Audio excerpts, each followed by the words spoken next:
Ladies, tonight's story isn't going to make you cheer. It is going to make you feel something much quieter and much harder to shake. Welcome back to the tea room with Liwei. I need you to sit with me on this one, because our girl Shen Zhaoye didn't lose a cheating husband. She lost a child she'd already named in secret, already sewn tiny clothes for, already imagined a whole future with. And the man responsible, he was standing right there in the room, asking her not to make a fuss.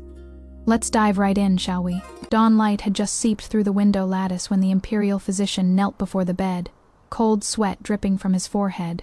His voice kept extremely low. Young madam has injured her foundation this time. In the future, bearing children will be difficult. The room fell silent all at once, so silent it was as if those words had sucked all the air dry. I lay on the bed, my hand slowly moving toward my lower abdomen. It was already empty there, empty as if there had never been anything, but I knew there had been. 3 months ago, I quietly had a midwife come to check my pulse. The diagnosis read, pulses smooth and rolling, suspected pregnancy. I didn't make it public at the time. I wanted to wait until the pregnancy was stable, then personally tell Shilin Zhou, but now, everything is gone. The door was pushed open, bringing in a gust of night wind, along with a sweet, cloying silk tree fragrance. It was Shilin Zhou returning. His robe hem was stained with dew, and also stained with that fragrance. It was what Zhang Wantang's courtyard burned daily, known throughout the entire manor. He stood at the doorway, first sweeping a glance over the mess filling the room, his gaze falling on me, pausing for a moment. Then he spoke. Wantang was frightened. Don't make a fuss. I stared at the bed canopy above, unmoving. This was the first thing he said after entering that night. Not asking how I was, not asking about the child, but telling me not to make a fuss. I slowly turned my head, looking toward Chuntao at my side. Chuntao, bring me paper and brush. Chuntao knelt by the bed, her eyes swollen red from crying. Bloodstains I'd just shed still on her knees. When she brought me paper and brush, her hands trembled badly, unable to get out a single complete sentence. I took the brush and dipped it in ink first. My hand was steady as when I used to write autopsy reports in the Court of Judicial Review's examination room with Father. Father Shen Jingting served as a coroner at the Court of Judicial Review for 20 years, examining bones and identifying poisons, solving countless cases. He often said, "Steady hands, steady heart." Now I remember it. When the first stroke fell, Shilin Zhou frowned. "Shen Zhaoye, are you done yet?" I didn't look up. The ink tip glided across the paper, making an extremely light scratching sound. The 3 characters for divorce letter were written more properly than usual. She just lost her baby. There is blood on the floor. The imperial physician just told her she may never conceive again. And her husband's first words when he walked in. Wantang was frightened. Don't make a fuss. Not, are you okay? Not, I'm so sorry. Not even a single glance at the blood-soaked cloth beside the bed. Just, his other woman was scared, so please keep it down. Here is what makes this scene hit so differently from every other betrayal I've covered on this channel. Zhaoye doesn't scream, she doesn't throw anything. She picks up a brush, and her hand is steady. She tells us why. Her father was a forensic examiner for 20 years. He taught her, steady hands, steady heart. She learned to hold a blade over a corpse without flinching, and now she is using that same stillness to write herself free. Quick cultural context. In ancient China, a wife's ability to bear children was essentially her entire social security. Losing that wasn't just personal grief. It was potentially losing her standing, her future, her seat at the table entirely. Think of it like being written out of a succession-style family structure overnight. The stakes could not be higher. And yet, her hand doesn't shake. That steadiness isn't numbness. It is the most hard-won kind of clarity. The kind that only comes when a person has finally completely stopped, hoping for something that was never going to come. A divorce letter written in a pool of her own blood, in steadier handwriting than usual. That is the most quietly devastating power move I have ever read. The imperial physician still knelt to one side, forehead covered in cold sweat. His earlier words, difficulty bearing children, had already lodged like a nail in every crack of this room. Everyone heard it. Everyone pretended not to hear it. Shilin Zhou stood before the bed, staring at that paper, his voice dropping a few notches. The child is already gone. No matter how much you make a fuss, you can't get anything back. I finished writing the last character before I looked up at him. Yes, can't get it back. So between you and me, it is over too. He seemed not to have expected me to be this calm, stunned for a moment. Then his expression grew even colder. Put down the divorce letter first. Wantang was so frightened, by the way. You looked that she is still trembling now. The household is chaotic enough already. Don't make more trouble. I suddenly felt like laughing. So in his eyes, me losing my child with blood all over the room, that is called making trouble. I put down my brush. She is trembling. Go see her. As for me here, no need for the heir to worry himself. Shilin-Jo's brow twitched. This was probably the first time in these 3 years I'd addressed him this way. Not husband, but heir, quite distant. The imperial physician tremblingly packed up his medicine box, wanting to leave but not daring to. I looked at him. Trouble the physician to repeat what you just said. The physician's face turned pale, instinctively looking toward Shilin-Jo. Shilin-Jo said in a low voice, "No need to say it again." I only stared at the physician. My voice not loud, but very steady. Speak. The room was quiet for a long time. The physician ultimately didn't dare to evade any longer, bowing low, his voice trembling. "Young mistress, this poisoning has harmed your body, and with the miscarriage you lost too much blood. In the future bearing children will be difficult." Chun Tao immediately covered her mouth, crying out loud. I nodded. I understand. Shilin-Jo's expression finally changed. He stepped forward, as if wanting to say something, but someone was already outside the door to summon him. It was Nanny Lai from the old madam's side. She stood outside the beaded curtain, her tone respectful, but her words were cold. "Young master, the old madam requests your presence. Concubine Zhang has been frightened and is crying terribly. The old madam says to suppress this matter tonight first, lest it spreads and damages the Marquis Manor's reputation." I sat on the couch, my fingertips tightening bit by bit. Concubine Zhang. The noble concubine hasn't formally entered the manor yet, but they're already using that title. Shilin-Jo turned back to look at me. "You rest first. Don't overthink things tomorrow. I'll come back and talk to you." I asked him, "Talk about what?" He paused and didn't answer, but I knew what he wanted to say, that I shouldn't have lost my temper in front of Wantang today, that I should endure the grievance for now, and once she safely enters the manor, he'll compensate me later. I'd heard these words too many times. When Zhang Wantang returned to the capital, he said this. When the old madam decided to elevate her to noble concubine, he also said this. Now that the child is gone, he is still saying this. As if what I lost was just a bit of empty reputation. Not blood, not bone, not the child who can never come back in this lifetime. I lowered my head and blew the divorce letter dry. "You go ahead." Shilin-Jo stood there without moving. "I'll repeat it one more time. Go see her. Don't let her be frightened." He probably really thought I was just too angry, just putting on a show. He looked at me for a long while, left me with calm down for a few days, then turned and left. The beaded curtain fell.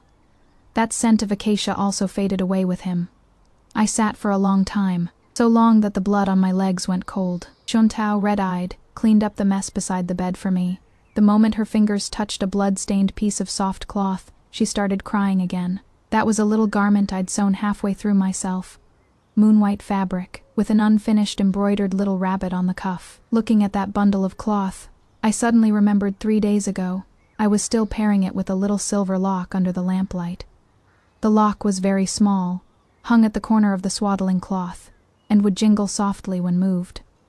Back then I thought, if the child took after me, the eyes would be bright. If they took after Shilin-Jo, the brow bones would be beautiful. Now it is all gone. I reached out and took that bundle of little garment over. The fabric was soaked through with blood, the original color no longer visible.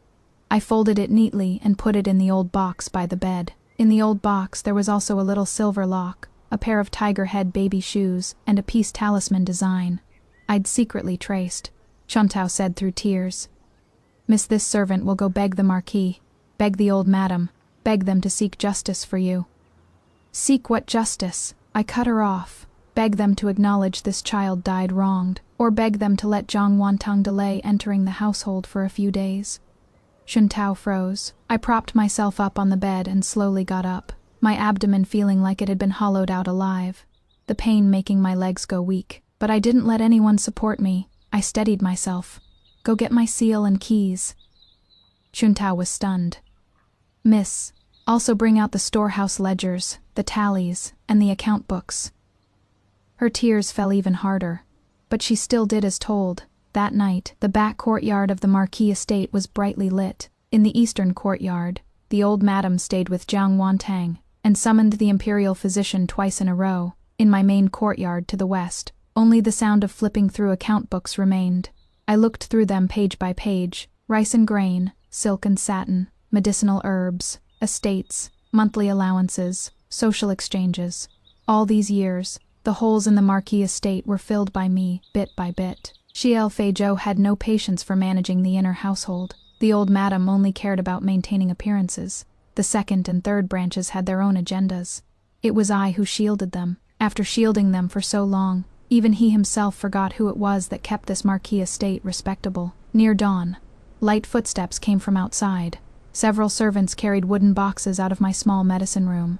Xuntao chased after them and sternly asked what they were doing. The head servant, Nanny Li, pinching her handkerchief, said, "The old madam has ordered that the young madam's courtyard has too heavy a medicinal smell, which is inauspicious and has frightened Miss Jiang, so all this must be cleared out first." Xuntao was trembling with anger. "That is my young lady's medicine room." Nanny Li curled her lips. "From now on, with concubine Jiang in the manor to take care of people's health, who'd still need these inauspicious things." When I walked to the corridor, I just saw a little maid holding my old box, tripping over her feet, and the box fell open. That silver lock rolled out, hit the stone steps, and broke off a corner. The pair of tiger head baby shoes I hadn't had time to give away also got stained with mud. My poison-detecting silver needles scattered all over the ground. The slender silver needles gleamed coldly in the morning light. Nanny Li said without batting an eye, "Oh my hand slipped." Xuntao rushed over to pick them up, crying so hard she could barely breathe. But I was very calm. So calm that even I found myself strange. I bent down and picked up the longest poison-detecting needle. The tip wasn't dulled. Very good.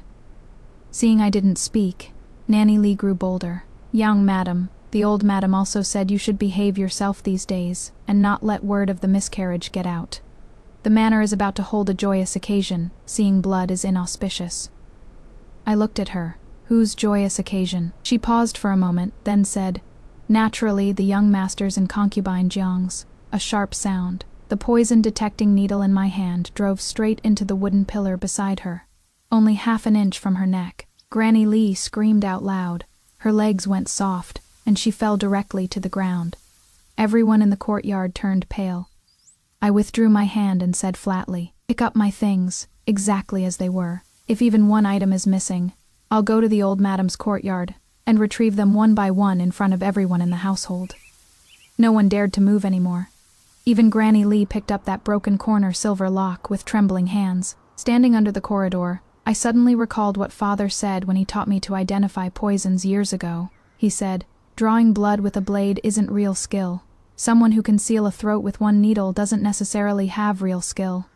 What is truly formidable is seeing clearly what should be severed and what shouldn't be kept. I only understand now. People are the same." When Xuntao put the things back in the box, her eyes were red from crying. I took the box and locked it myself. Then, I picked up that string of seal keys I'd held for 3 years. The copper keys clinked together, making a crisp sound. This was the lifeline of the Xia family's inner household. I'd guarded it for them for 3 years now. I don't want it anymore. I took Xuntao with me to the old madam's courtyard. It was lively inside. Jiang Wantang wore a snow-white cloak, her eyes slightly red, leaning in the old madam's embrace, looking as if she'd suffered the greatest injustice. Xie Linzhou sat to one side, his expression somber, softly coaxing her. When they saw me enter, the entire room fell silent. The old lady frowned first. "You're not resting in your courtyard. What are you doing here?" I placed the seal and key on the table. Clink, crisp and piercing to the ear. "I'm here to return things." The old lady's face darkened. "What do you mean by this?" "The household management of the Marquis Manor, Shen Zhaoyue, will no longer handle it from today."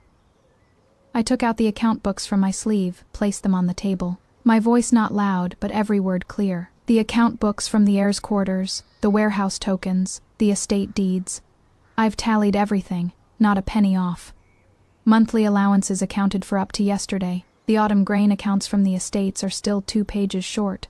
I've noted it on the side of the ledger. Whoever takes over just needs to fill it in accordingly.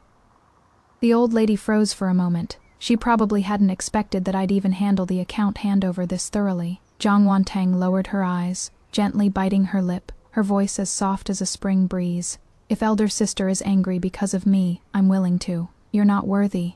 I didn't even look at her. When those 3 words dropped, everyone in the room froze for a moment. In the past, I gave her face. Now I won't. Shilin Zhou stood up, his tone heavy. Shen Zhouyue, that is enough. I took out that divorce agreement from my sleeve and placed it in front of him. Sign it. He stared at that paper, his expression finally changing completely. You're serious? Do I look like I'm joking with you? The old madam slammed the table. Outrageous. Divorce is such a grave matter for a woman.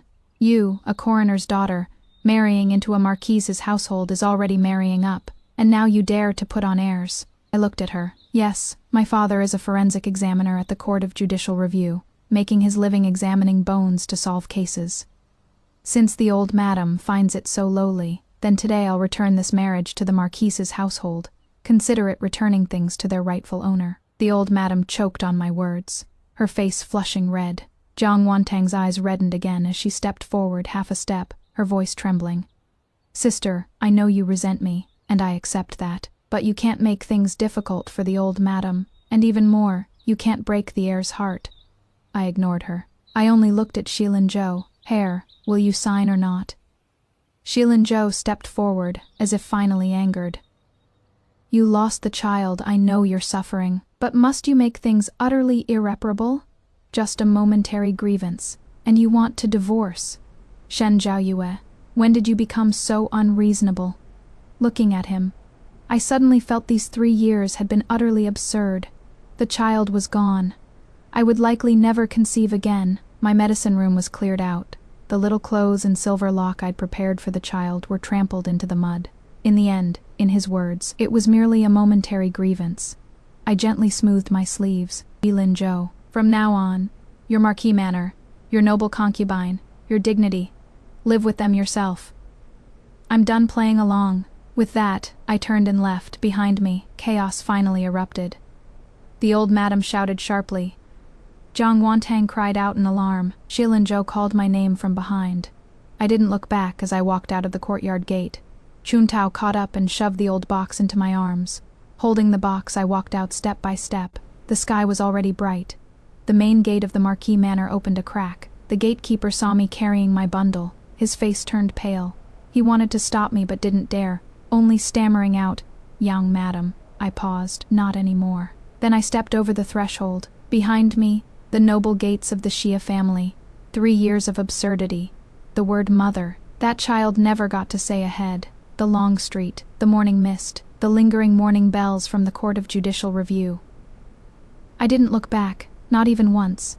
The back gate of the Court of Judicial Review always opened early. When I got out of the carriage holding the old box, the sky wasn't fully light yet, and the stone steps gave off a damp, cold vapor. The minor official guarding the gate first froze. Then, upon recognizing me, hurriedly pushed the door wide open. Miss Shen has returned. Not young madam, Miss Shen. Hearing those 3 words, my feet didn't stop. Chuntao, eyes red, came to support me, but I just tucked the old case closer to my chest and walked inside step by step on my own. The morgue was still in the deepest part of the side courtyard. The door panels were old, the window paper white. A half-lit wind lantern hung under the corridor, its swaying shadow stretching the water stains on the ground very long. I stood before the door and raised my hand to push it open. A familiar smell hit me in the face. Lime, mugwort, cold water, much cleaner than those incenses in the Marquis Manor. The furnishings inside hadn't changed much. The long table, copper basin, white cloth, charcoal pencil, wound tracing knife, poison testing needle, corpse examination records, all still in their original places, as if I'd only been gone a little while. Song Heng, junior minister of the Court of Judicial Review, was standing by the table, his temples grayer than 3 years ago. He glanced at me, his gaze falling on my pale face, then on the old case in my arms. He asked nothing. Didn't ask about the Marquis Manor, didn't ask about the divorce, didn't ask about the child that couldn't be born either. He only pushed a set of washed-out blue cloth work clothes in front of me. Yours, I recognized them. They were the set I'd personally folded and locked in the cabinet when I left the Court of Judicial Review 3 years ago. The cuffs are tailored narrow, convenient for rolling up sleeves. The hem is a bit worn, scraped from handling corpse cases before. I reach out to take it. My palm is terribly cold. Shuntao stands behind me, her nose tingles, wanting to cry again.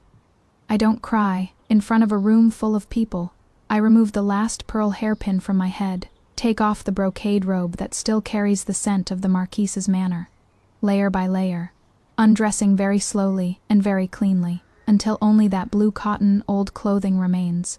Very old, yet very light. I tie my hair tightly again, exposing a section of cold pale nape, then open the old case.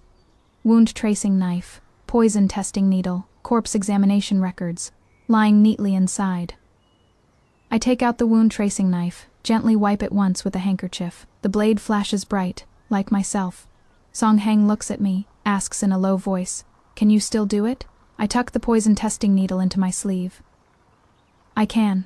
As long as I don't die, I can do it." Song Heng says nothing more, only hands over a roll of new case files. A woman was fished out of the well in the south part of town. The county office wrote it down as an accidental fall into the well, but I think something's not right. I opened the case file. The first page still carried moisture. "Where is the body?" "The morgue." "Let's go see it." I didn't even drink a sip of hot water before heading straight into the morgue. The female corpse had just been salvaged not long ago. Her hair was soaked through, her 10 fingers wrinkled from soaking, and well water still dripped from the hem of her skirt. 2 bailiffs stood beside, and seeing that I was a young woman, their expressions carried some disdain at first. But when I rolled up my sleeves and examined the side of her neck first, then behind her ears, and went to turn over her hands, they gradually fell silent. I gently picked at the mud in the deceased's nail beds with an injury tracing knife. Inside was an extremely fine strand of blue thread, not water plants from the bottom of the well fabric fiber. I looked at her left wrist again. On the inside of the wrist bone were grip marks, bruised in a circle, regular in shape, left by an adult's 5 fingers. Yet there was little mud or sand around her mouth and nose.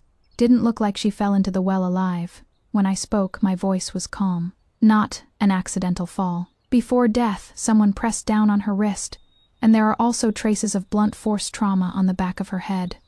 Most likely, the person was already unconscious before falling into the well. The bailiff beside me was stunned. "Miss Shen, are you saying she was murdered?" I didn't answer. First, I probed the residual fluid in her mouth with a silver needle. When the needle came out, it had a slight grayish tint. I held the needle up and looked at it against the light from the window. Poisoned first, then dumped in the well. "Arrest them." The 2 bailiffs' faces immediately changed, not daring to say even one more word of nonsense. They cupped their fists and ran out. Back when I was at the Marquis Manor, I managed the inner household for Shilin Zhou. No matter how much I did, it only earned me the label of virtuous. Now here, when I say poisoned first, then dumped in the well, everyone in the entire courtyard has to spring into action. This is what you call a way to live. This is what you call being myself. The case was closed quickly. The deceased was the second wife of a cloth shop owner in the south of the city. Because she found out about her husband embezzling the shop's accounts, she was drugged and dumped into the well at night. The bailiffs arrested the man that very day, and the shop owner confessed in court. Song Heng handed me the case file to look at, and at the end said, "Your father was the same way back then. With one needle, he could see things others couldn't." I took the case file without saying anything. I just turned the autopsy record to a new page and picked up my brush to write today's verdict. My handwriting was very steady outside the window. The daylight gradually brightened. The morning bell of the Court of Judicial Review scattered and gathered and scattered. Sitting by the desk, for the first time I felt that the cold air here was warmer than any place in the Marquis Manor. When the news reached the Marquis Manor, Shilin Zhou was changing into his court robes in the front courtyard. After hearing it, he only frowned. "Went to the Court of Judicial Review?" Nanny Lee replied in a low voice. "Yes, it has already been 2 days without coming back." Shilin Zhou fastened his jade belt, his expression still showing no signs of panic. "Let her be. She lost her child. It is inevitable she'd be temperamental.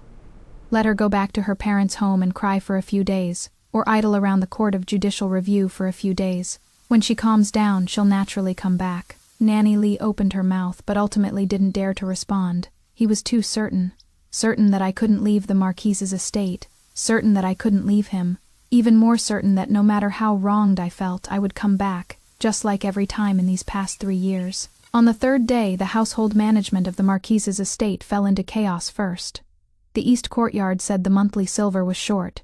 The west courtyard said the accounts from the manor didn't match up. The old madam's ginseng couldn't be found, and Jiang Wantang, looking at the storehouse ledger, couldn't even tell which key opened which cabinet. Xie Linzhou was annoyed by the commotion, and finally grew cold-faced. Shen Zhaoyue still hasn't returned. Nanny Li braced herself and replied, "No, she hasn't returned to the Shen family either." Xie Linzhou's hands froze in motion.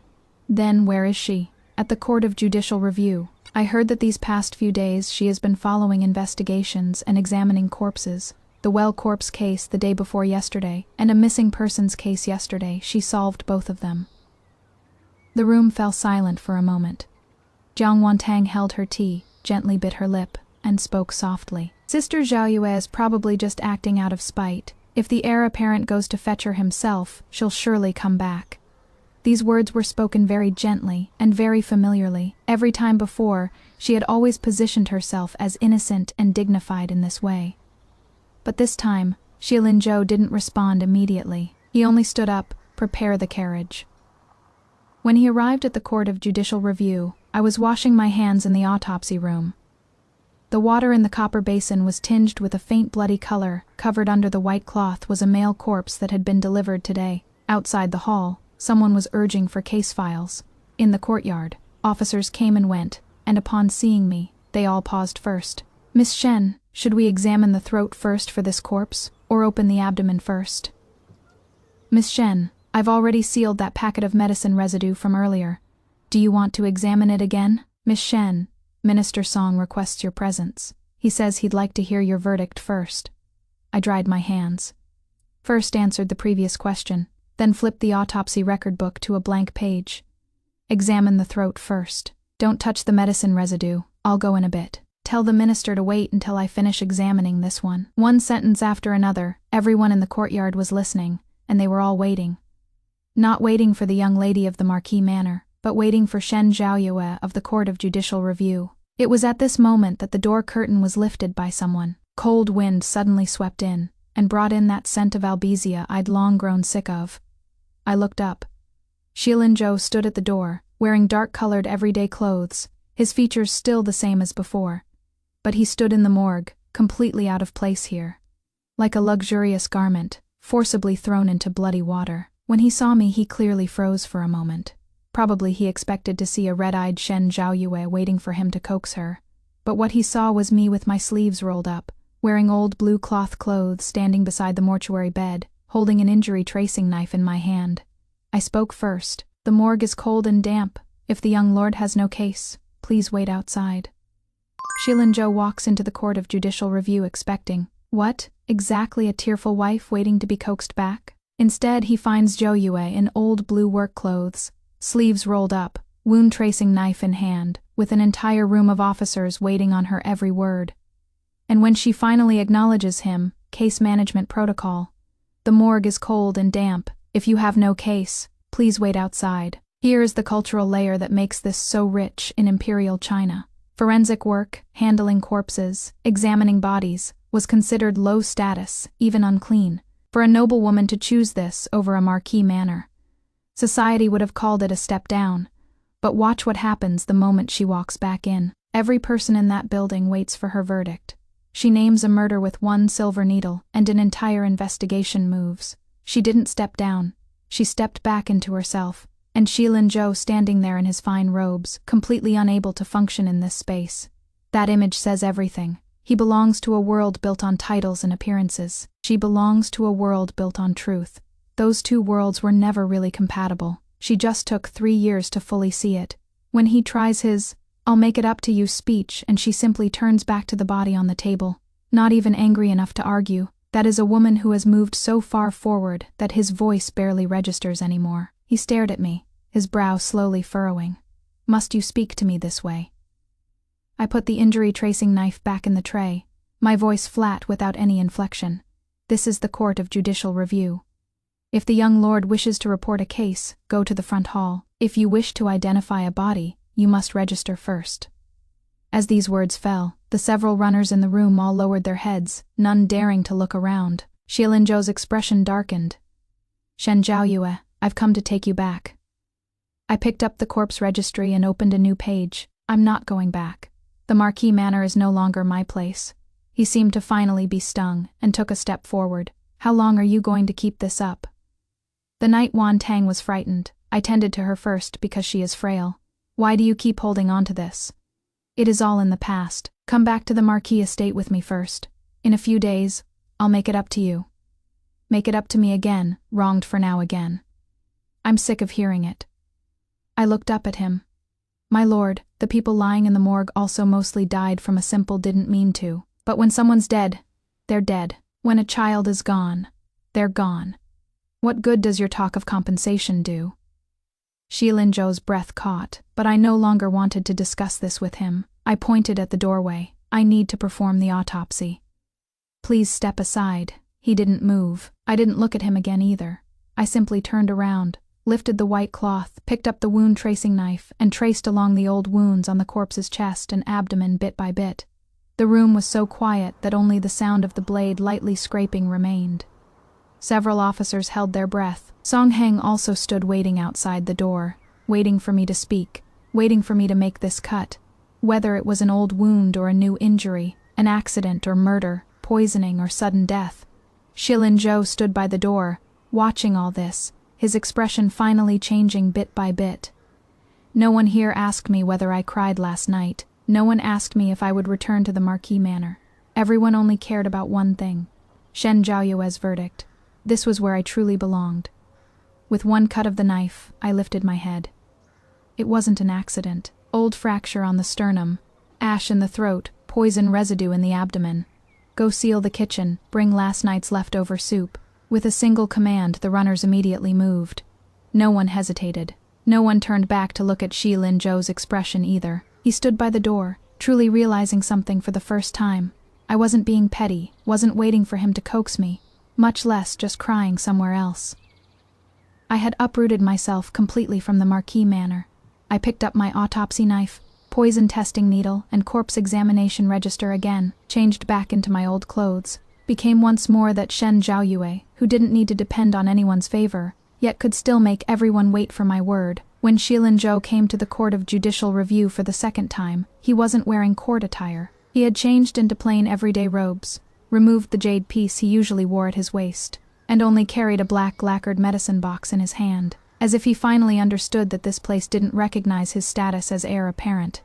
That day I had just come out of the morgue. My sleeves were still rolled up, fingertips carrying a faint scent of mugwort, corpse examination register tucked under my arm, poison testing needle fastened in my sleeve. Song Heng walked ahead, saying as he went, "The Ministry of Rights sent over a corpse, died in the outer corridor of the examination hall. The file says sudden illness, but something's off." I nodded. "Check the mouth and nose first, then check the fingertips." Just as the words left my mouth, Xilinzhou blocked the end of the corridor. He stood there looking at me, as if he didn't recognize me for a moment. Probably in his eyes, I should be sickly, frail, cold, waiting for him to come fetch me. But I stood very straight, plain blue old clothes, narrow sleeves bound at the wrists, not a trace of the young mistress of the Marquise's manor about me, only the cold air of the Court of Judicial Review. Song Heng saw him, frowned, and was about to speak when I spoke first. "Minister Song, you go to the autopsy room first. I'll be there shortly." Song Heng glanced at me, didn't ask more, and went ahead with his people. Only Xilinzhou and I remained in the corridor. And that medicine box in his hand, he pushed the box forward a bit, his voice lower than last time. Newly prepared medicine from the Imperial Medical Bureau, to replenish qi and blood, nourish the body. I didn't take it. If the heir apparent is delivering medicine, just leave it with the gatekeeper. His fingers stiffened. "Zhaoyue, let's talk." I opened the autopsy record book and glanced at the 2 lines of notes I'd just written down. "I'm in a hurry. If the prince has a case, go to the front hall to file a petition. If there is no case, please move aside." He stared at me, his breathing clearly growing heavier. "Must you speak to me this way?" I looked up at him. "This is the Court of Judicial Review. You and I should be speaking this way." Shilin-jo stepped forward. About that night, I didn't mean it. Wantang was frightened, and with the old lady there too, I comforted her first, fearing the scene would get more chaotic. As for that bowl of soup, I just wanted to quickly prove she didn't harm you. I didn't expect it would hurt like that, let alone that. He paused mid-sentence, his throat catching. The rest of that sentence seemed like even he himself didn't dare say it aloud. I finished it for him, let alone that the child would be gone. His eyelashes trembled heavily. I closed the autopsy record, my voice very calm. But it is gone. Shilin-jo, for the dead, the most worthless thing is, I didn't mean it. Did you come here today wanting me to write those words into the autopsy record for you? His face instantly paled. Zhao Yue, I know you resent me, but what has happened. I must make amends. Another compensation. I don't even bother to furrow my brow. I don't want it. I don't want the medicine. I don't want the explanation, and I don't want the compensation either. I want to perform an autopsy. I left right after saying that. He instinctively reached out, as if wanting to stop me. But his hand stopped halfway, probably finally remembering that last time he stopped me was at the morgue. And I didn't even spare him a glance. The corpse sent by the Ministry of Rights was a young examination candidate. In his early 20s, died 3 days before the results were posted, collapsed in the outer corridor of the examination hall. The case file said sudden illness. But as soon as the white cloth was lifted, I immediately saw his lips were ashen gray, fingertips bluish purple. Yet his jaw was clenched tight. Didn't look like acute illness, looked like he'd endured it for a long time. I put on thin gloves, first checked the eyelids, then pried open the lips. The tongue root was pale white, and there was a trace of extremely fine gold powder between the teeth. Songhang asked from the side, "Can you tell anything?" I probed a silver needle into the residual fluid in the deceased's throat, and when I withdrew it, the needle tip was faintly darkened, not sudden illness. It is slow poison triggered. Several people in the room raised their heads at the same time. The supervising official from the Ministry of Rights' expression changed. Slow-acting poison. I nodded. First administer a small amount of poison, keeping it suppressed. Then on the night before the results are announced, add another dose, and the person will die as if from an acute illness. As I spoke, I turned over the deceased's palms. There were thin calluses on the palms, heavy wear marks on the tiger's mouth, and a bit of cinnabar red still remaining on the fingertips. This person has handled sealed clay and transcribed exam papers in recent days. He is not an ordinary examination candidate. The face of the Ministry of Rights official instantly turned ugly. Songhang immediately caught on, lowering his voice. "You're saying someone bought exam papers, had him transcribe them, then silenced him afterwards." I spread open the autopsy record book, my charcoal pencil flying swiftly across the page. First, search the inn where he stayed. Then seal off the writing brushes, ink paper, and inkstones he has touched recently. Also, search the duty room at the examination hall's sealed paper storage area. With each sentence, everyone in the room sprang into action. The officers immediately went out to apprehend people.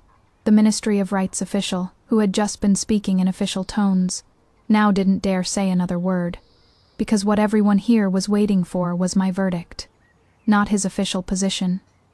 Shilin-jo stood at the doorway, watching all of this crystal clear. He had originally wanted to say a few words to me, to say the divorce papers weren't urgent, to say he would handle the matter of the noble concubine anew, said that the Marquis's household would give me an explanation.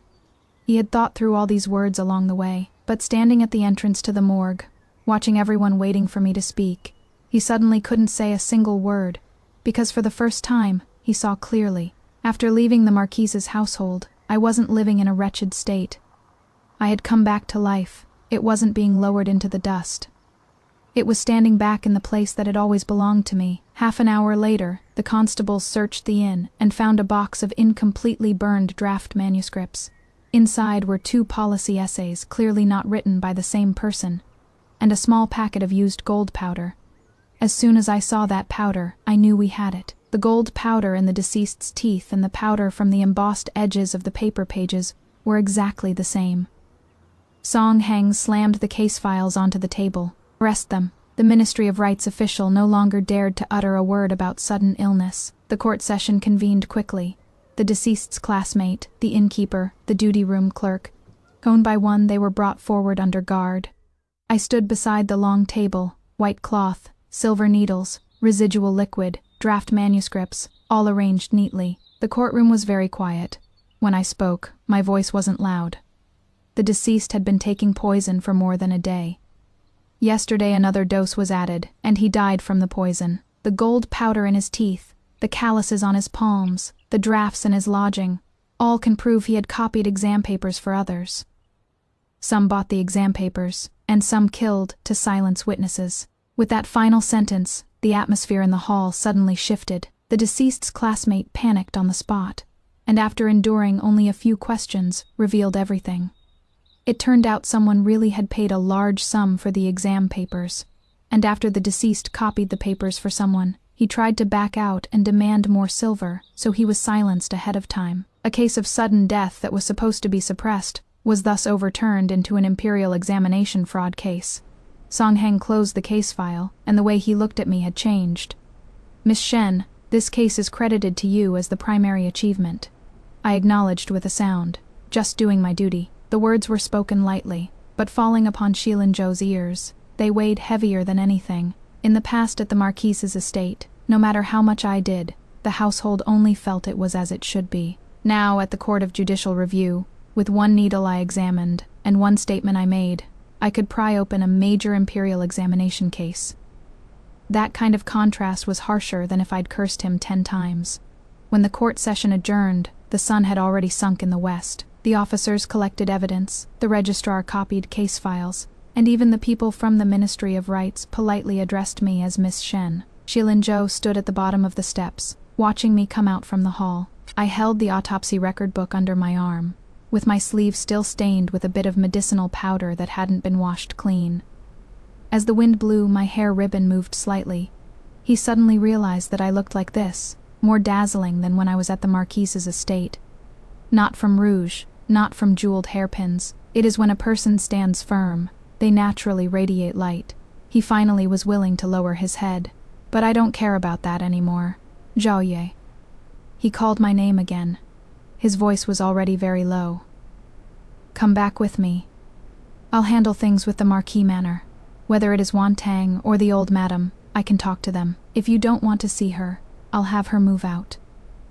If you don't want to manage the household, you won't have to anymore. Whatever you want to do, you can. By the end, even he himself seemed uncertain. Because these things he was once unwilling to give, now that he spoke them aloud, they carried no weight at all. I looked at him and suddenly felt very tired. What I want to do now is continue investigating the case. The Marquis manor. I'm not going back. Young master, please move aside.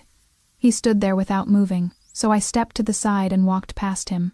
The hem of my robe stirred a very faint scent of mugwort. I didn't touch him at all. In that instant, his face turned even paler, because he suddenly understood that true rejection isn't about arguing or making a scene.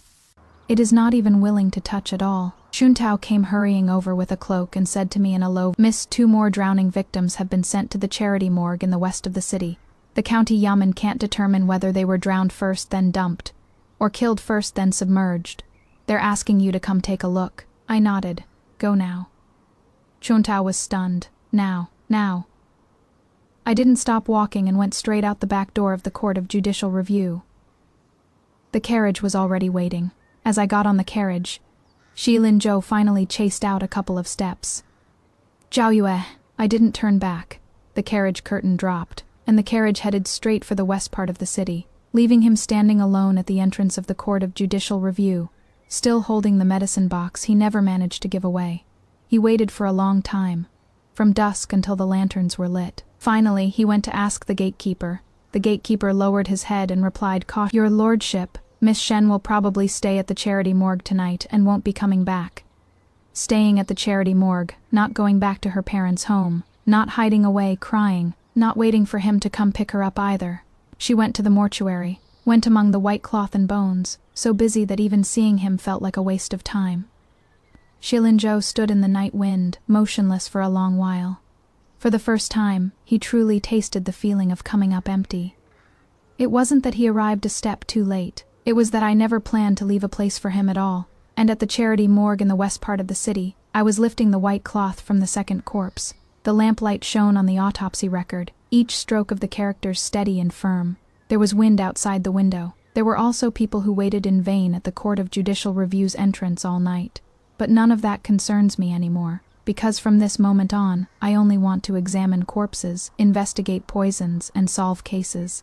As for Shilin Zhou, he finally lowered his head, but I don't want it anymore. When the Ministry of War Vice Minister's residence sent over an inner household case, I was examining a female corpse that had been smoked to death with charcoal fire. The case file was brief. Concubine had a miscarriage, suspected to be due to weak constitution. The wife said she herself had poor fortune, didn't stand steady, and took a fall. After reading the case file, I first put down the injury tracing knife in my hand. The person is still alive. The old servant woman who came to report the case nodded hastily. Alive, just saw some blood, lost the child, and can't get up anymore. I changed into a clean set of narrow-sleeved clothes, took my poison testing needle, and went directly to the Ministry of War Vice Minister's residence. That concubine lived in the most remote western side courtyard. The windows in the room were shut very tight. The incense was burning very thick, sweet to the point of stifling. As soon as I entered, I frowned. This scent was too familiar. It was exactly the same as the Hetuan incense in Jiang Wantong's courtyard that night, at the Marquise's residence. The woman on the couch was deathly pale, her hand still pressing on her lower abdomen, her fingers covered in cold sweat. The moment she saw me, tears started falling. "Miss Shen, I've been feeling tightness in my chest these past few days. Palpitations, can't sleep well at night. But they all say I'm overthinking it." I didn't rush to comfort her. I first walked to the incense burner, poured the incense ash onto a piece of paper, and carefully spread it out with a silver needle. Mixed in the ash were extremely fine, dark red fragments. There was also a cold, bitter smell. I went to look at the pregnancy-stabilizing tonic left by her bedside. The tonic was fine. Then I checked her wrist pulse. The pulse was floating, weak and rough. It wasn't simply from taking a fall. I looked up and asked the servants in the room. "This incense, who sent it?" The people in the room looked at each other. No one dared to speak first. In the end, it was the concubine herself who said in a hoarse voice, "It was a gift from the madam. She said it was for calming the nerves and helping sleep." I nodded. "It is not for calming the nerves. It harms the pregnancy." The wife of the Vice Minister of War's face changed on the spot. "What nonsense are you talking? I'm the legitimate wife. Why would I harm her?" I dipped the silver needle into the water soaked with incense ash. The tip of the needle gradually turned dark. I lifted the needle, looked at it against the light for a moment, then spoke. "Safflower, musk, and aconite powder. When these three are combined, a small amount won't harm adults. But with long-term exposure to the scent, it specifically attacks the fetus of pregnant women. This concubine didn't miscarry from the fall. First, she was damaged daily by the fragrance, making the fetus unstable. Then with a little shock, naturally she bled and had a miscarriage. The woman lay on the couch, crying so hard in an instant that she could barely catch her breath. The wife of the Vice Minister of War still wanted to argue. This incense was bought from an incense shop outside. Who knows what is in it? I directly asked the steward, "Where are the household purchase ledgers?" In a murder case, when the Court of Judicial Review demands the ledgers, no one dares to obstruct. Half a shichen later, the ledgers were delivered. I flipped through page by page. When I reached the end, my hand stopped. South Market, Wenkai Hall. Within 3 months, only 2 batches of Huan incense with the same formula were privately prepared. 1 batch sent to the Vice Minister of War's residence. 1 batch sent to the Dingyuan Marquis residence. The recipient for both was written as Nanny Zhou. Chuntao stood behind me, so angry her eyes turned red. But I was very calm. So calm that even my breathing was steady. "Bring the shopkeeper of Wensai Hall here." As soon as the shopkeeper arrived at the Court of Judicial Review and saw the ledgers, his legs went weak. Song Heng slapped the case file and asked him, "Who told you to prepare it privately like this?" The shopkeeper knelt on the ground, sweating like water. It was people from the Marquis of Dinyuan's estate who came first. They said a noble person in the household was pregnant and feared offending others. So they wanted a kind of incense that shows no blood, uses no blade, and slowly harms the fetus. Later, the Vice Minister of War's estate also came to order, saying to prepare another batch just like the previous one. This commoner only prepared the incense. I didn't know it was to harm people. As soon as these words came out, the entire hall fell silent. Song Heng looked toward me. I gently laid that account page flat. Go to the Marquise's estate first. This time, I wasn't going to return the seal and keys, nor was I going to demand justice. I was taking the Court of Judicial Review's search warrant and case files to investigate. When the attendants knocked open the Marquis estate's main gate, the old madam was listening to opera in the front hall. Seeing me enter with people, her face immediately darkened. Shen Zhaoyue, leaving the estate wasn't enough for you. You even dare to bring people to storm the Marquise's estate. I handed her the search warrant to look at. Investigating a case. The case of the concubine's miscarriage at the Vice Minister of War's estate has led to the Marquis estate's incense purchasing accounts. Today we're searching for incense medicine and questioning witnesses. The old madam's expression changed. Jiang Wantang was also there. She was dressed very plainly today, still clutching a string of prayer beads in her hand. Upon seeing this situation, her face first turned pale, then her eyes reddened. Sister Zhaoyue, if you resent me, I accept it. But you can't make things difficult for the old madam. Still the same act. Still trying to make herself look innocent and dignified first, I ignored her and just raised my hand. Search her courtyard first. The bailiffs rushed in, and Nanny Zhou was the first to panic. She lunged forward, trying to stop them. With a flick of her sleeve, a small packet of medicine powder fell straight to the ground. I looked down, squatted, and tested it with a silver needle. The needle tip immediately darkened. Caught red-handed. Nanny Zhou's legs went weak, and she fell to her knees. The old madam still wanted to hold out. It is just some medicine for women to regulate their bodies. Is it worth making such a fuss? I held that packet of medicine powder up to her face. Safflower musk, aconite powder. Regulate whom? To regulate a pregnant woman would be just perfect. Shilin Zhou came back right at this moment. He probably heard the news and rushed back from outside. Hadn't even changed out of his official robes. His shoulders still covered with dust from the road. As soon as he entered, the first person he saw was me. Then he saw the medicine packet on the ground, and the courtyard full of Court of Judicial Review bailiffs. What happened? No one dared to answer first. I handed over the account book from Wensai Hall. See for yourself, young master. He flipped to the last page of the account book, his expression gradually darkening. Granny Zhou? Granny Zhou kowtowed while trembling. Young master, spare my life. This old servant was just following orders. This old servant knows nothing. Whose orders? Shilin Zhou's voice wasn't loud, but that moment felt like a knife. Granny Zhou froze.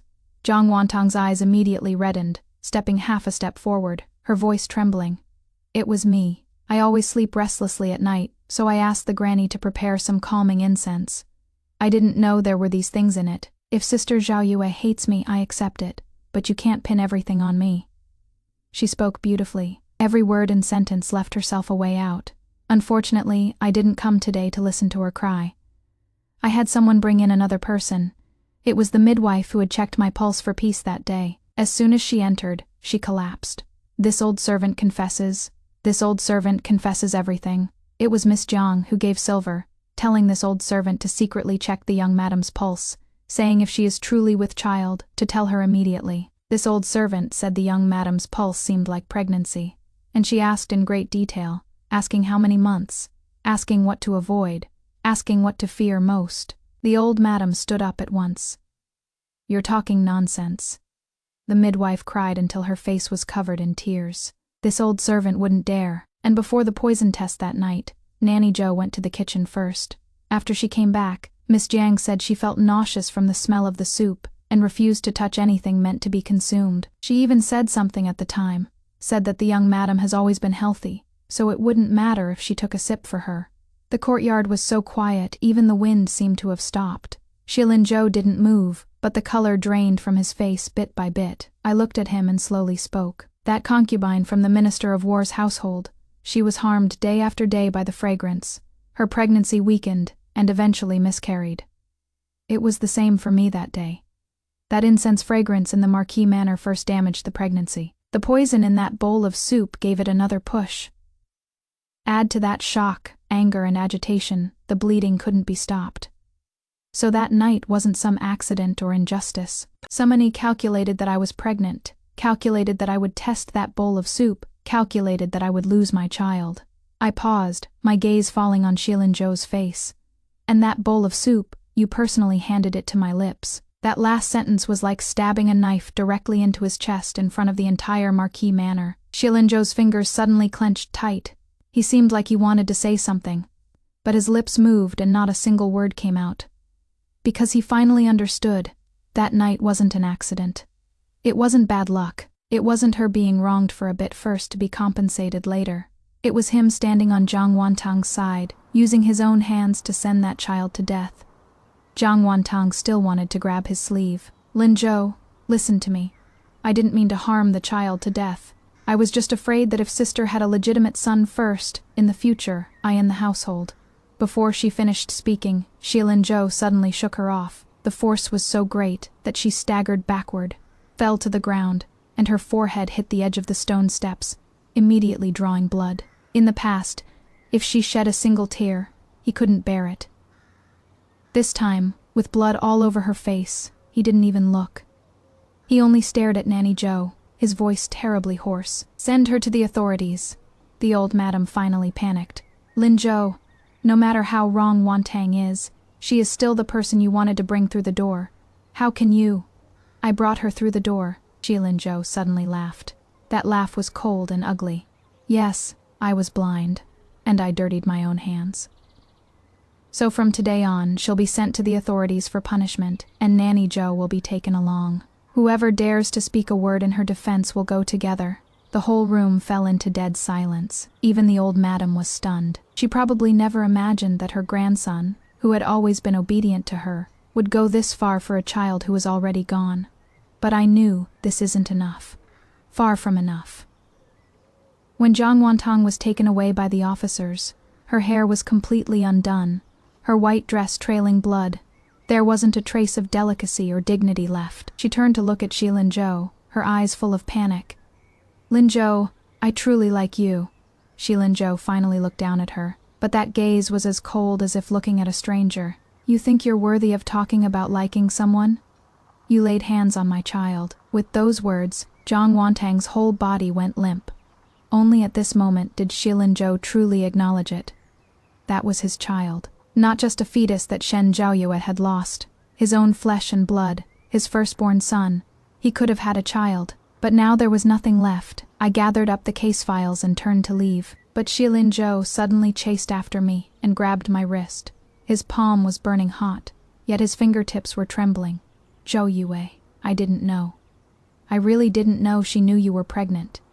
I looked down at that hand of his, but Tang, you forced me to drink it. He looked as if something had been smashed right in his face. His fingers loosened bit by bit. I pulled my sleeve back, my voice calm to the point of cruelty. Now the prince knows. Does he know how deeply he was wrong? He couldn't speak. I didn't give him another chance either. When I walked out the courtyard gate, Xuntao followed with the autopsy report in her arms, her eyes gleaming with satisfaction, and I just got onto the carriage before the carriage curtain fell. I took one last look at the Marquise's manor. The courtyard was in complete chaos. The old lady was still cursing. Zhang Wantang was being held by the officers, blood and tears covering her face. But Xilinzhou stood in place, as if his entire being had been nailed down by those words. You handed it to my lips with your own hands. The child from that night had finally truly died once more in his heart. But this was only the beginning. It was on the third day after dealing with Zhang Wantang that Xilinzhou returned alone to the main courtyard where I used to live. As soon as the courtyard gate opened, dust hit him in the face. The gardenia I'd raised for 2 years under the corridor had long since withered, its branches so dry they'd snap at the slightest touch, and the small window of the medicine room had been boarded up. He stood at the doorway, not moving for a long while, as if only at this moment did he truly see that when I left the Marquise's manor, I hadn't left even the slightest intention of looking back. Nanny Li followed behind, saying softly, Prince, the old lady said this courtyard was unlucky and never let anyone move in. Xilinzhou didn't respond. He walked in step by step, first seeing the emptied vanity, then the screen missing a corner, and finally that couch. My medicine brazier used to be placed beside the couch. Now only a deep mark remained, as if someone had forcibly dragged something away. He crouched down, his fingers tracing that mark, suddenly remembering that night when I sat in a pool of blood. And beside the couch was also such a red streak dragged out. And what he had said was, Wantang is frightened. "Don't make a fuss." His breathing hitched, and he abruptly stood up, going to pull open the bottom drawer of the vanity. The first 2 layers were empty. The 3rd layer pulled halfway and got stuck. He used force and actually pulled out a hidden panel from behind. Behind the hidden panel, an old ebony box was concealed. Not large. The edges and corners were worn white. At a glance, one could tell it was something the owner had secretly opened many times, yet hidden deeply, not wanting anyone to touch. Shilin-jo's hands trembled for the first time, unable to hold things steady. He placed the old box on the table and slowly opened it. On the very top was an unfinished small garment, moon-white fabric. The collar was already finished. The sleeve edge only had half a little rabbit embroidered.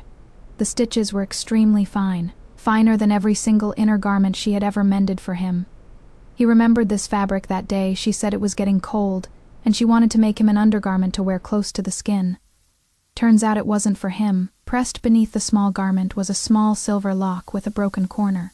2 characters were engraved on the back of the silver lock. Chang'an. The characters were very shallow, yet they stabbed at him until his vision went black. That wasn't just a casually given childhood name. It was her hope, carved character by character in secret. Further down were 2 medical records. The first one read, "Pulses smooth and rolling, suspected pregnancy." The second one was from 3 days before the incident. The ink still quite fresh, only a few lines on it. Fetal signs stable, avoid cold, avoid poison, avoid shock and anger. Each character wasn't long, but each blade after blade striking at that night. The last one was a thin volume of chosen names for the child. The first page had 3 characters written on it, of chosen names. Inside were densely written over a dozen names. If it was a boy, Chang'an, Chang'yan, Changqing. If it was a girl, Chang'ing, Changwan, Ayue. Next to it were scattered notes. If like him, don't be too stubborn. If like me, the eyes will be very pretty. In winter, prepare an extra small silver bell to warm the hands. The last page wasn't finished. Only half a sentence was written. If he knew, the rest was blank. The ink stopped there, as if the person writing had intended to continue, but before finishing, the child was already gone. Shilin-jo looked at that half sentence. His entire being felt like it was being torn apart. He finally knew that it wasn't just lip service when she said she wanted to bear him a child. She had truly believed in him, truly hoped for that child to be born safely, truly had imagined the entire future in places he couldn't see. And all these things, he hadn't known a single one. Outside the room, it began to rain. At first it was light. Later it grew heavier and heavier. Shilin-jo held onto the edge of the table and slowly knelt down. His knees hit the ground with a dull thud. He still clutched that broken corner silver lock in his hand, gripping it so hard as if trying to press it into his bones. But the silver lock was already broken. Just like that child. Just like her. No matter how tightly he grasped, she could never come back. Nanny Lee cried out beside him, calling out, "Young master." He acted as if he hadn't heard. He only stared at that prenatal registry, his eyes terribly red, yet his voice so hoarse it could barely make a sound. When did she find out?" Nanny Lee answered through tears. "It should have been a few days before the incident. The young mistress kept secretly having people take her pulse, and had Chun Tao buy lots of soft cotton cloth. She forbade us servants from spreading the news, saying she wanted to wait until the pregnancy was stable before telling you herself."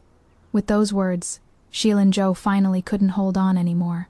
He bent over, his forehead pressed against the cold edge of the table, his shoulders trembling uncontrollably for the first time. It wasn't just a crying spell. His entire being had collapsed. What he had handed over with his own hands that night wasn't just a bowl of soup. It was the joy she hadn't had time to tell him about, and also his eldest son. The rain fell all night long. That night, the Marquis Manor was also in chaos all night long. Shilin-jo had people move back my original medicine room bit by bit. The medicine cabinets that had been moved away were rebuilt. The medicine furnace that had been thrown away was searched for. The trauma knife rack, silver needle box, white porcelain medicine cup.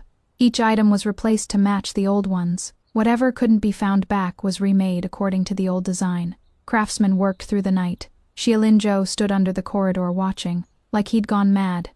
The next day, he sealed off the main courtyard again. No one was allowed in. The old madam flew into a rage when she heard, saying the person was already gone. So what was the point of guarding an empty courtyard? For the first time, Shi Linzhou defied her in front of a room full of people. This is her courtyard. And also where my child should have been born. Whoever touches it again will move out. The old madam trembled with anger, but he didn't even turn his head back. On the third day, he submitted a detailed complaint about Jiang Wantang's case to the Ministry of Justice. Not house arrest, not expulsion, but to have her prosecuted according to the law. No matter how the old madam wailed and cursed, no matter how the clan elders tried to persuade him, he ignored them all. On the fourth day, he took an old box and went to the Court of Judicial Review. That day, I had just come down from the courtroom. An old case of body swapping had just concluded, and following old needle marks on the back of a female corpse's neck, I unraveled 2 more lives behind it. Songheng struck the gavel on the bench.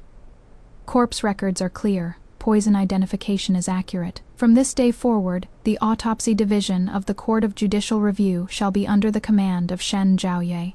One sentence at the Court of Judicial Review, I had taken another step forward. People coming and going in the yamen all bowed with cupped hands to me. Some called me Miss Shen, some called me Examiner Shen. No one mentioned the Marquise's manor anymore. Shi Linzhou stood at the bottom of the stone steps holding that old box in his arms, his whole body soaked, no telling how long he'd been there. When I descended the steps, he came up to me, his voice so low it was hoarse. "Zhao Yue, I've repaired the medicine room for you. The courtyard has been tidied up too. I've already submitted a petition to the Ministry of Justice regarding Jiang Wantang, to prosecute her according to the law. I've also made things clear with the old madam. From now on in the Marquise's manor, no one will be able to override you." As he said this, as if finally making up his mind about something, he took out a document from his sleeve. And there is this. I've already submitted a memorial to the clan registry, requesting to downgrade my title on my own accord. I don't want the Marquis position anymore. I'll tell the clan, with the title downgraded, the collateral branch will inherit it. It has nothing to do with you. Whatever you want, I'll give it to you. I glanced at that document and didn't take it.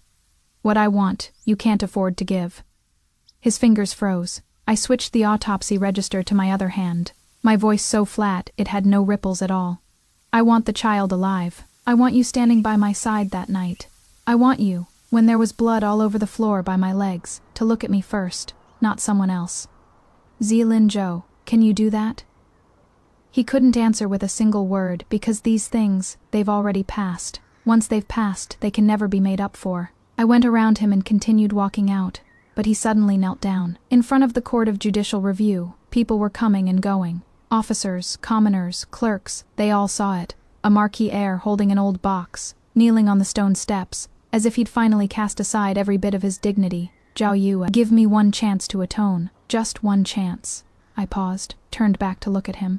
"So now you're willing to kneel, willing to defy your family, willing to file a petition seeking punishment, willing to put your title on the line. But all this is because you finally know what you've lost. Not because you couldn't bear to see me wronged all along."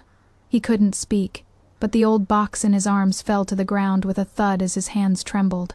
Baby clothes, silver lock, medical records, birth name registry scattered all over the ground. A gust of wind blew, and that unfinished page of "If He Knew" gently flipped open, coming to rest by his knee. The surroundings grew even quieter. Even the clerks at the entrance didn't dare raise their heads. But I just bent down, picked up that birth name registry, and put it back in the box. The movement was gentle, as if what he picked up wasn't an old object, but my past that I had already let go. Shi Linzhou looked up at me, his eyes completely red. "Zhao Yue." I hugged the old box back into my arms. "Don't touch my things, and don't use these anymore to make me turn back." After saying that, I turned and left, didn't stop for a single step. That night, he didn't return to the Marquise's manor. He stood at the alley entrance outside my residence with his empty hands. From when the lanterns were lit until daybreak. It rained half the night, he was soaked through. Xuntao came out in the early morning to pour water, saw him, and only gave a cold laugh. "Does the heir apparent have time now? Back when my young lady was waiting for you at the Marquise's manor, you always said official duties were busy, that the inner household matters were hers to handle. Now you're not busy, but she doesn't want you anymore either." Shi Linzhou didn't refute. He only asked in a hoarse voice, "Is she asleep?" Xuntao looked at him, feeling extremely satisfied. Coroner Shen was still reviewing case files in the middle of the night, and went to the morgue as soon as dawn broke this morning. "She is very busy. No time to see you." The gate slammed shut with a bang. Inside there were lights, people, new case files and new cases. Outside there was only him, and the cold dampness all over the ground. And that day, early in the morning, I had already started the autopsy on the newly delivered corpse at the morgue. Case solved by noon, case files reviewed by evening. 3 days later, I was personally selected by Song Heng to attend a court hearing for solving another old case from years past. My medicine shop also reopened in the back courtyard of the Court of Judicial Review. New cabinets, new furnace, new needles, new ledgers. Not a single thing was provided by the Marquis Manor. Everything was earned by myself. Shilin Zhou came by a few more times after that, once bringing land deeds, once bringing the old seal of the Marquis Manor. Once he even brought the family genealogy, saying he would write my name back into the official register and put the Marquis Manor's assets under my name. I didn't accept any of it the last time. He stood outside the door, his voice so soft it seemed like it would scatter with a gust of wind. Zhou Yue, I've already given up everything. I was just holding the poison testing needle over the fire, didn't even look up, but I don't want anything anymore. The flame flickered once. The needle tip gleamed coldly. The person outside the door finally understood the cruelest truth. It wasn't that he hadn't given up enough. By the time he was willing to let go, I no longer needed it. In late spring, the exam hall test selling case, the Wensai Hall forbidden incense case, and the Ministry of War inner residence fetus harming case all converged together. The dead were examination candidates. What was destroyed were fetuses. What rotted were the roots of officialdom and the inner quarters. The Court of Judicial Review tried the case for 7 consecutive days. On the 7th day, I laid out 3 autopsy record books, 2 packets of incense ash, 1 cup of leftover soup, and 1 incense shop ledger, all neatly arranged on the court table. First, let's talk about the examination candidate, who died suddenly outside the tribute. He died from slow-acting poison taking effect, not from sudden illness. Next, the concubine who miscarried at the Ministry of War Vice Minister's residence. What harmed the fetus was incense, not a weak fate. Finally, Wensai Hall's private accounts for 3 months. Which batch of incense went to the Ministry of War? Which batch went to the Marquise's residence? Which page bore Nanny Joe's fingerprint? Which day someone added an extra dose of aconite powder? He wrote it all out clearly. First to kneel in the hall was the incense shop owner. Next to kneel was the Ministry of War Vice Minister's wife. Last to be brought up under guard was the person beside the Ministry of Rights Vice Minister who bought exam answers, silenced witnesses, and delivered poison for others. By the end of the trial, even the Minister of Justice himself came in person. After hearing my judgment, he remained silent for a long while, only saying one sentence. The Court of Judicial Review has indeed buried a coroner who knows how to speak all these years. I stood by the table, sleeves rolled up neatly. Corpses cannot speak. I merely say what they ought to say on their behalf. This remark reached the palace, and that very afternoon, His Majesty issued an oral decree. Grant me entry to the Court of Judicial Review's examination chamber, to hold the position of female official for body examination. Bestow upon me a bronze badge, a medicine box, and a seal allowing me to independently review case files and judge cases. The imperial edict states clearly that this is a special exception, not a regular practice, granted in recognition of the Shen family's 2 generations of service to the Court of Judicial Review with distinguished merit, as a special commendation. From now on, I am no longer just assisting with examinations. I will sign my own name on the case records. That day when I came out of the palace, the sky was bright. Outside the palace gates stood crowds of people waiting for news. There were officials coming to inquire about the case, commoners watching the excitement, and Court of Judicial Review runners specifically waiting for me to come out. Chuntao was so happy her eyes turned red, clutching the newly issued examination bronze badge with trembling hands. Miss No Examiner Shen, you really did it. I took the bronze badge and tucked it into my sleeve. The bronze badge wasn't large, yet it was very heavy, heavier than the Marquis Manor's 3 years of seal and keys, heavier than that bit of dignity I used to guard. I was about to board the carriage when the area in front of the palace gate suddenly fell silent for a moment. The crowd parted down the middle to form a path. Shilin Zhou stood at the end of that path. No, he was kneeling at the end of that path. He wasn't wearing the heir apparent's court robes.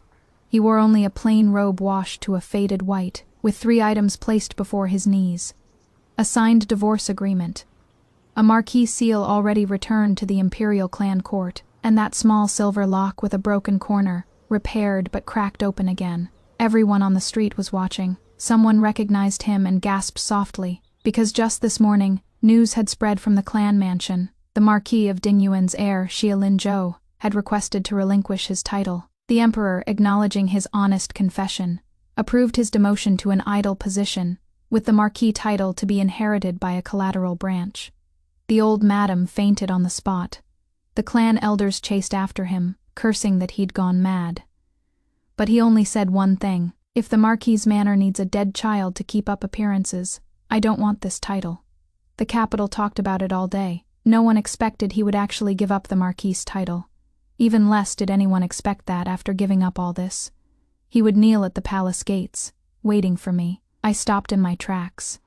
He looked up at me. His eyes were completely bloodshot, as if he hadn't slept well for a single moment these past days.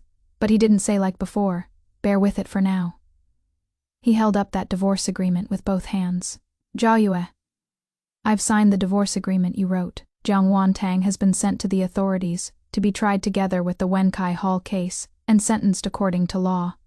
I've also handed over the Marquis Manor seal, and from the family registry, I don't dare forcibly keep your name anymore. The old madam, the family, the Marquis title, my dignity, everything I could give up, I've given up."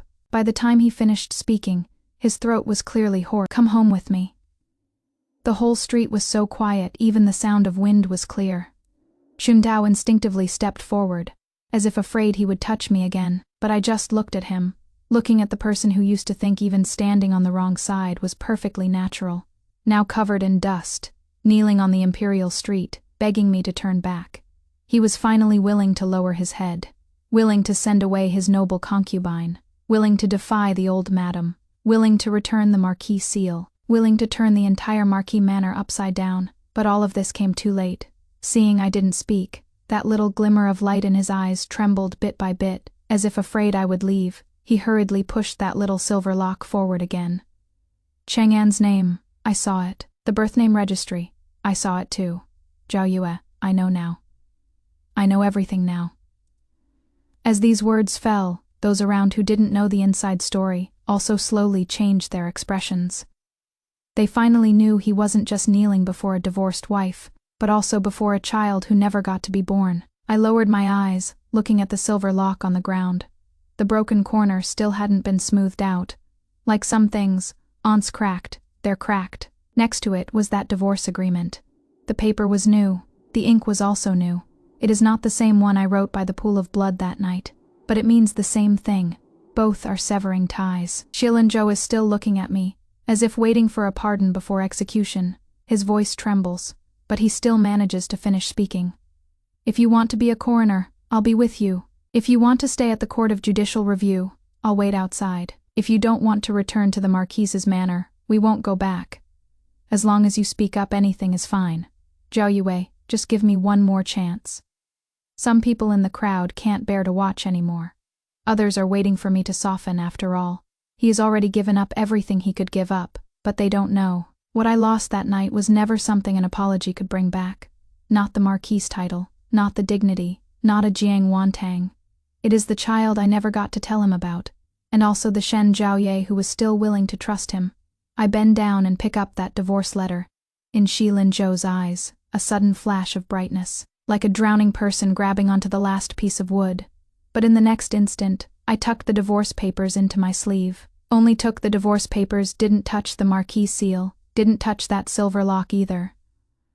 I looked at him, my voice not loud, but loud enough for everyone at the palace gate to hear clearly. "Xie Linzhou, I examine corpses for the dead, not collect corpses for old flames."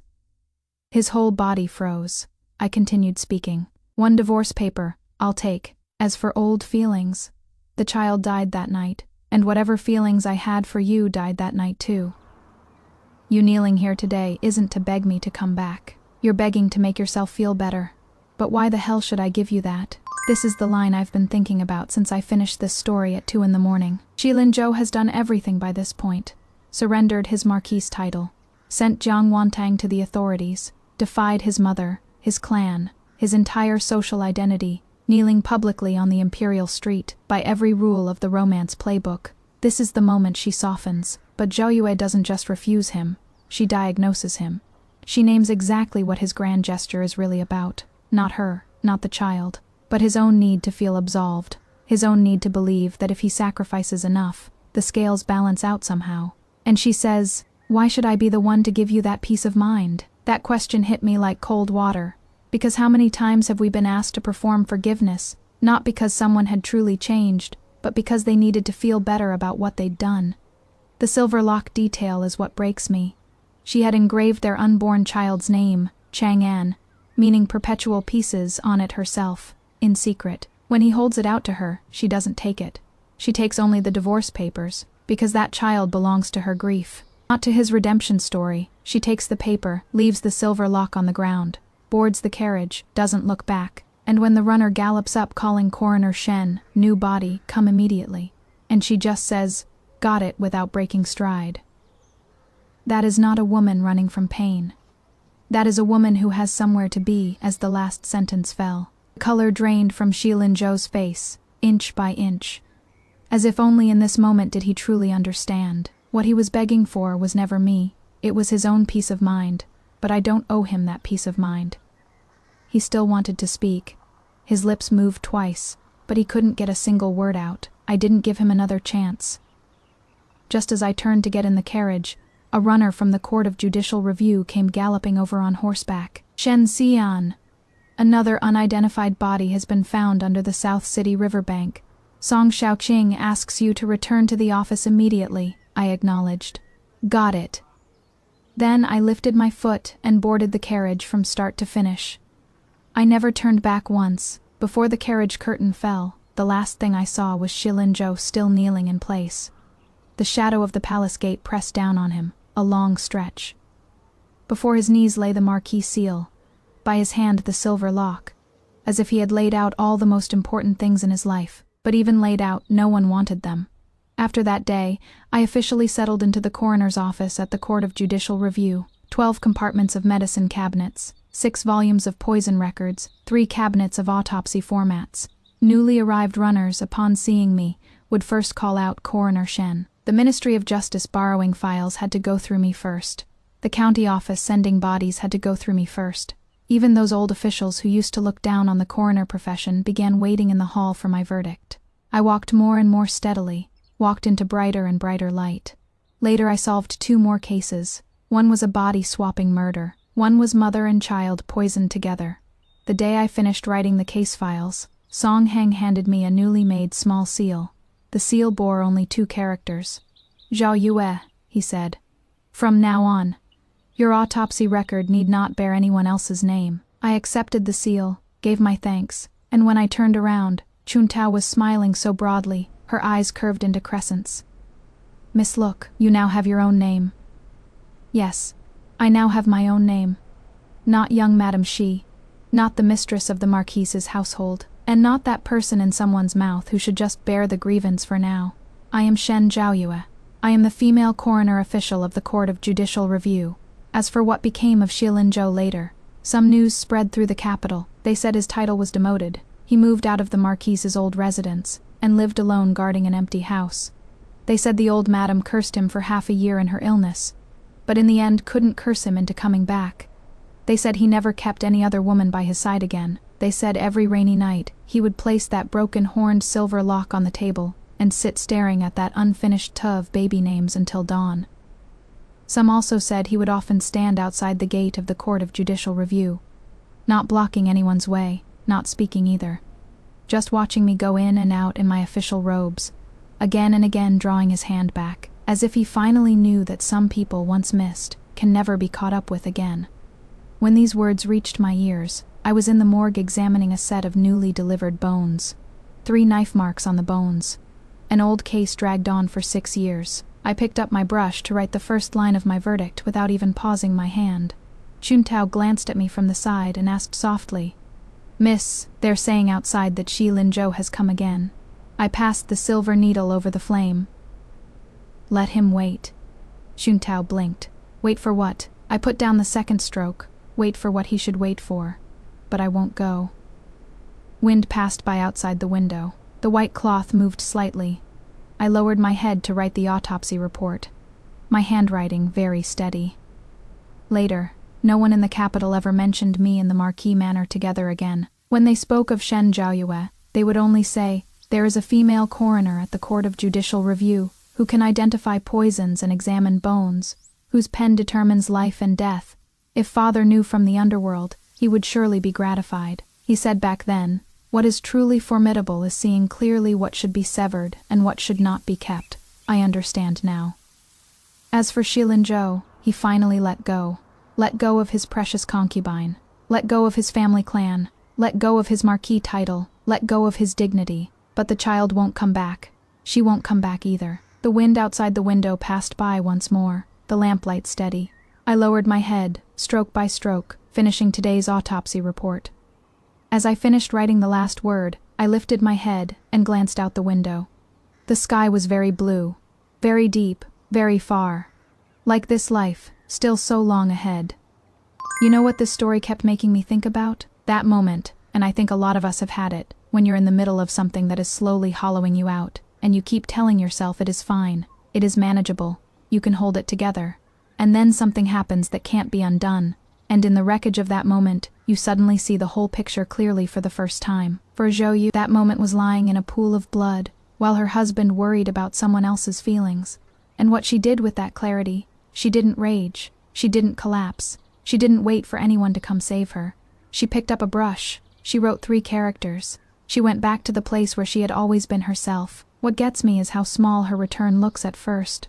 Old blue work clothes, a worn-out medicine cabinet, a colleague who hands her a set of case files without asking a single question about the marriage or the miscarriage. Just, "Here is the work, we know you can do it." That quiet, unceremonious welcome back to herself. I'll be honest with you ladies, I cried at that part.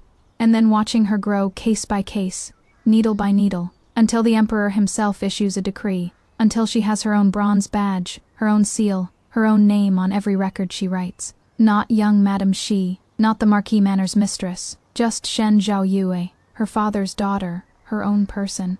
The moment that wrecked me most wasn't the palace gate scene. It was much quieter. It was Song Heng handing her a personal seal with just 2 characters. Her name, and saying, "From now on, your records bear only your name." And Chuntao saying softly, "Miss, you now have your own name. Your own name." I keep coming back to that. How many of us have spent years being identified by our relationship to someone else, wife of, daughter-in-law of? And how rarely do we stop to ask, what does my name mean when it stands completely alone? Zhaoyue spent 3 years managing a household that made her invisible, and she walked out and built something where every single person had to learn her name before they could get anything done. That is not a revenge story. That is a woman remembering who she was before she got lost. Now I want to hear from you, because this story left me with a question I genuinely cannot answer for myself. That final scene, Shilin Zhou kneeling at the palace gates, having given up his title, his family, his entire identity, and Zhaoyue takes only the divorce papers and walks away. Do you think she still loved him, and does it even matter?